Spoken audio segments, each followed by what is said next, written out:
On October 10th, we were back at the front. On the 12th, we were ordered to advance with the 1st Essex to capture 2 trenches northeast of Gueudecourt. The first, Hilt Trench, was 400 yards away. The second objective, Grease Trench, was another 400 yards past that. The plan called for the use of a new battle tactic known as a creeping barrage, or curtain fire. The artillery would lay down a line of fire just ahead of the advancing troops. As the troops moved forward, the guns were elevated so that the shells continued to land ahead of the soldiers.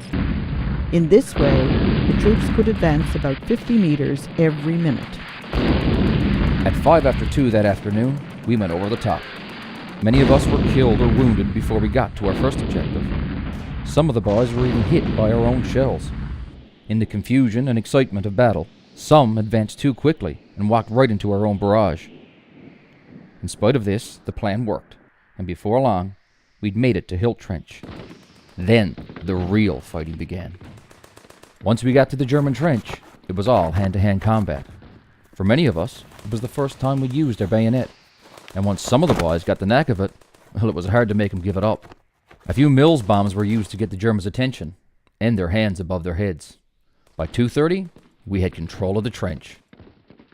Along with the Essex, the regiment then advanced on its next objective. But after moving forward about 90 meters, heavy enemy fire forced them to stop. They tried to dig a new defensive position, but the shelling was too intense. Eventually, they were forced back to Hilt Trench. Meanwhile, some of the Essex managed to reach Grease Trench. However, with their left side unprotected, they came under heavy attack. The intensity of the bombardment forced them back to Hilt Trench, and then to their starting line. It wasn't until our regiment tried to make contact with the Essex that we discovered they had abandoned the trench and returned to the original front line. We could see the Germans making their way back to the trench, so our officers organized bombing parties to send them running. When they had secured about 300 meters of it, they built a blockade in the trench to divide them from the Germans. This meant they now had 600 meters to defend. In less than an hour, the Germans counterattacked. There must have been about 500 of them. So, we threw down our shovels, picked up our rifles, and we held them off. They didn't even get within 200 yards of us. Several times during the night, small parties of the enemy tried to force their way into our lines, but we stopped them.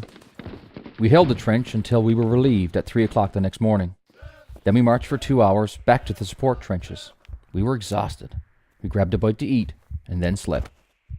Except for the regiment's capture of Hilt Trench, little other ground was gained that day. Brigadier General Cayley wrote to the Newfoundland governor. The success was the more gratifying as it was the only real success recorded on that day. This, however, came at a heavy price. 120 Newfoundlanders and Labradorians had been killed, and another 119 had been wounded.